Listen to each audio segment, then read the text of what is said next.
Since the moment Everything's All White came out, Showtime's racist documentary, the trailer got nearly 3 million views. Unfortunately for them, it only got 3,000 likes compared to over 100,000 dislikes. But from the moment it premiered, there's been some serious backlash because there's not a single person that can sit through that and look at that and watch that trailer and not think that this is complete anti-white racism. Because that's exactly what it is. The entire show is engineered to denigrate white people, to shit on white people, to disparage white people and blame them for all the world's problems. And one of the people involved with this has been very much at the forefront, and that is Amanda Seales. The reason Amanda Seales has been at the forefront is because she's the first person you hear in this documentary. And of course, that's her face right there, which you probably see on this thumbnail. But listen to what she said. First couple minutes. I think what annoys me most about white people is when they pretend like they're the victim. What's also annoying is when they, when they kill us. Of course, everyone was very quick to point out the idea that that the people you're most scared about killing you are white people is very strange, to say the least, especially if you know anything about statistics and demographics and crime data.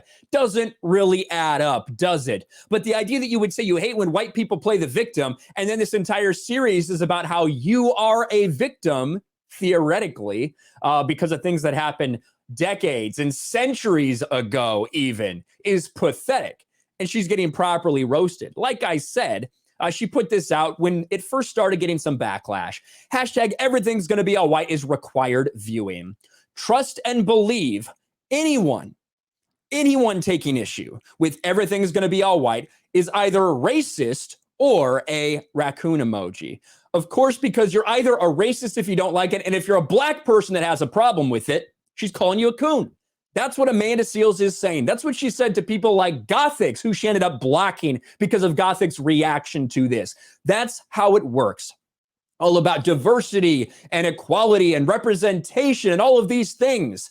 Unless you don't fall in line to the echo chamber, unless you're a black person or a black woman, a black man who does not have the approved point of view, then this is how the other black people in that group will label you. She got blown the fuck out of the water. A lot of people talking about this, her past words on Jussie Smollett. This person is an embarrassment, Amanda Seales. Listen to this shit. Even if it was a hoax, this is really happening all the time. And even if it was a hoax for the sake of bringing attention to this, then I'm like, that's low-key noble. Like, I'm at my wit's end about us censoring situations like this and wanting to make people have to pay. This is someone who is defending Jussie Smollett faking a hate crime. This is a man who claimed that he was targeted at 3 a.m. in the morning, sub-zero temperatures in Chicago, because he wanted to go to Subway, that Donald Trump supporters, they were wearing MAGA hats. They screamed, "This is MAGA country," and they beat me up. They put a noose around my neck. A dude who's had the noose sitting around his neck when the cops showed up.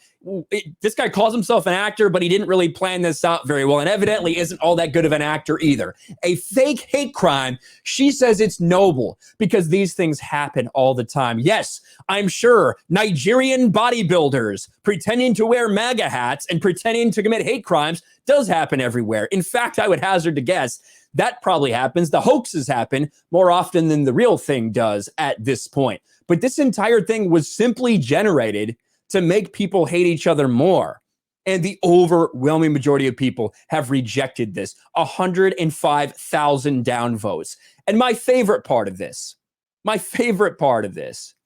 is the IMDb rating. Now, if you've ever gone to rate something on IMDb, I don't know if you have or not. Maybe you have, maybe you haven't. I don't have an IMDb account or anything. I will say there's a lot of people that like to use IMDb as some sacred thing. Oh, I can't believe Harrison Ford got listed here. It means he's going to be in this Star Wars property. No, I could literally go in and add I could add Donald Trump to this as part of a cast member to this. And until someone caught it, it's kind of like Wikipedia used to be in that way. But no, if I want to go rate this, let me rate it here. Can I rate this? 1. 1.0 is the lowest possible score I could give this. Right now, it's sitting at a 1.0 out of 10. That is good enough, ladies and gentlemen. That is good enough to dethrone Santa Inc. for the worst rated series of all time. That's pretty bad. Now, Seth Rogen, Sarah Silverman, they did their best. They did their best to make sure that they had the crown, but it didn't stay up there long. Only a couple months, and we already have a new champion. This is the only thing that Everything Is Going to Be All White has won at this point. And it's pretty fucking funny. And I'm just glad to play a small part in both of these. I think I'm the crown maker, to be honest with you. I'm the crown maker when it comes to this shit. We decide what gets the lowest rate of all time on IMDb. Apparently, that's the power of this chat. That's the power of everybody watching right now. Everything's Going to Be All White has been summarily rejected, and all the people involved with it have been completely and utterly embarrassed. Like, look at this. Look at this ratio. Let's pause this again. Look at this. 357 comments, 94 tweets, quote tweets, a lot of them, to 81 likes. This is a person with 200,000 followers. Of course, that profile, I've talked about it before. It says smart, funny, and black. Well, I give you some points for creativity, but 0 points for being able to accurately describe yourself. Smart, no. Funny, no, but definitely black. Amanda Seales, embarrassed once again with Everything's Going to Be All White. This thing is a shit show. Showtime should be ashamed of themselves. But I do think there's a small glimmer of hope in here because with only 3% approval rating basically everywhere, it does tell you that the vast majority of people in the world, in this country, wherever, of any color, can see this for the racist garbage that it is. This shows how out of touch these streaming services are. The entertainment industry, these entertainers themselves, the elites, they're completely out of touch with the everyday person. So that's the one little silver lining that we can take from the fact that this was even released, was the reaction that we got to see. Thanks for watching, everyone. And a huge shout out to my patrons. I appreciate you guys so much. Want to follow me on Twitter or Instagram? Check out the description below. You'll find links to my P.O. box and my Patreon as well. And I'll talk to you guys later.